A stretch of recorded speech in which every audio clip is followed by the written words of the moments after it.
Gaza का हाल देखने लायक नहीं बचा है। इतना बारूद बरस रहा है कि त्राहिमाम मचा हुआ है। इजराइल ने गाजा में रोबोट बम से धमाके शुरू कर दिए हैं। इजराइल डिफेंस फोर्स के पैराट्रूपर्स गाजा को रौंद रहे हैं। उत्तरी गाजा पट्टी में इजराइल का ऑपरेशन सबसे भयानक अंदाज में चल रहा है। इजराइल ने गाजा पट्टी में ऑपरेशन गिडियन चैरियट्स 2 लॉन्च किया है, जिसका मकसद हमास की कैद से सभी बंधकों को रिहा करवाना है, जिसके लिए इजराइल ने 180 से ज्यादा विस्फोटक रोबोट और रिमोट कंट्रोल व्हीकल इस्तेमाल किए हैं। इजराइल ने तेल अल हवा, शेख रिदवान, तूफा, जबल नजला और सफतवी स्ट्रीट में बहुमंजिला इमारतों को बम से उड़ा दिया है। मिडिल ईस्ट से आई रिपोर्ट के मुताबिक इजराइल की बख्तरबंद गाड़ियां और पैराट्रूपर डिवीजन गाजा सिटी में तेजी से कब्जा करती जा रही हैं। फिलहाल गाजा में 4 लाख के करीब लोग हैं, जिन्हें खदेड़कर इजराइल पूरे गाजा पर कंट्रोल का मिशन चला रहा है। אבל כיוון ששאלת על הנשיא טראמפ, היו לי כמה שיחות איתו אחרי התקיפה, וכולן היו טובות מאוד, כולל שיחתנו אתמול. ושני דברים יצאו מזה. אחד, שהוא הזמין אותי לבית הלבן, זה התבצע नेतन्याहू आर्मी अब तक ऑपरेशन में काफी हद तक कामयाबी हासिल करती भी दिखाई दे रही है। गाजा में हमास सैन्य खुफिया विभाग के डिप्टी हेड सिम Mahmoud Yusuf Abu al Khair को इजराइल ने ढेर कर दिया है। अबू अल खैर हमास की बुरेज बटालियन में सैन्य खुफिया विभाग का डिप्टी हेड था, जिसे उत्तरी गाजा में आईडीएफ ने 10 और टॉप कमांडरों के साथ मार गिराया है। İsrail'in bugün Gazze'deki Nasır Hastanesi'ne düzenlediği vahşi saldırıda 5'i gazeteci, en az 20 Filistinli şehit oldu. Gözü dönmüş Netanyahu hükümeti insanlık adına ne varsa yok etmek için cani saldırılarına aralıksız devam ediyor. Gaza की तरह Yemen front पर Israel ने Iran समर्थित Houthi fighters को जड़ से खत्म करने का ऐलान किया है। इजराइल के रक्षा मंत्री इजराइल काट्स ने धमकी दी है कि अब हूथी चीफ अब्दुल मलिक अल हूथी का नंबर आ गया है। पीएम नेतन्याहू ने हूथी चीफ को नसरल्ला, हानिया और सिनवार से भी भयानक मौत देने के ऑर्डर जारी कर दिए हैं। इजराइल काट्स ने एलाद सिटी पर मिसाइल हमले के बाद हूथी चीफ को सीधी धमकी देते हुए कहा है कि अब्दुल मलिक अल हूथी, तुम्हारा समय आ चुका है, तुम्हें अपनी सरकार के दूसरे लोगों के पास भेजा जाएगा। हूथी झंडे पर लिखे नारे इजराइल की मौत, यहूदियों पर अभिशाप की जगह इजराइल का नीला सफेद झंडा यमन पर लहराएगा। ये एकीकृत यमन की राजधानी पर लहराएगा। इजराइल से डेथ वार्निंग मिलने के बाद हूथी चीफ ने लगातार लोकेशन बदलनी शुरू कर दी है। Houthi chief Abdul Malik Houthi कई तरह के एहतियात बरत रहा है।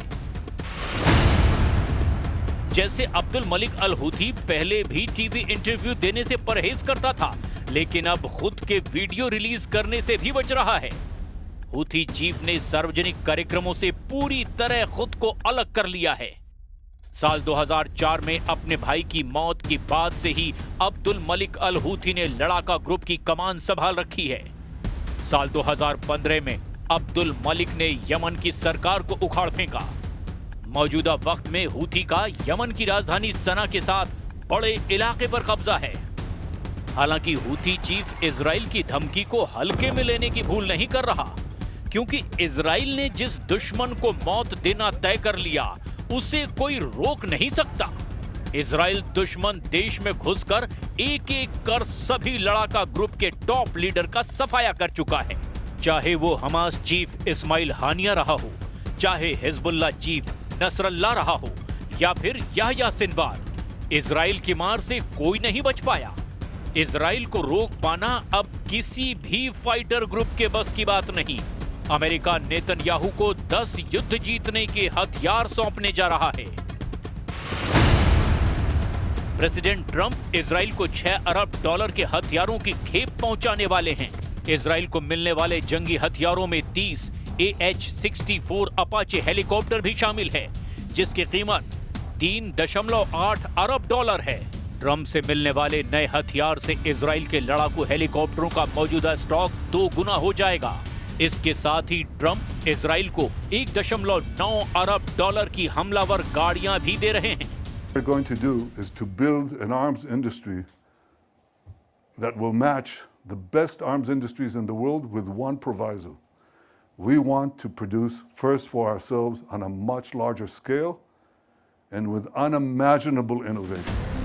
संयुक्त राष्ट्र में इजराइल के लिए वीटो पावर इस्तेमाल करने वाले ट्रंप युद्ध के मैदान में भी हर तरह से साथ खड़े हैं।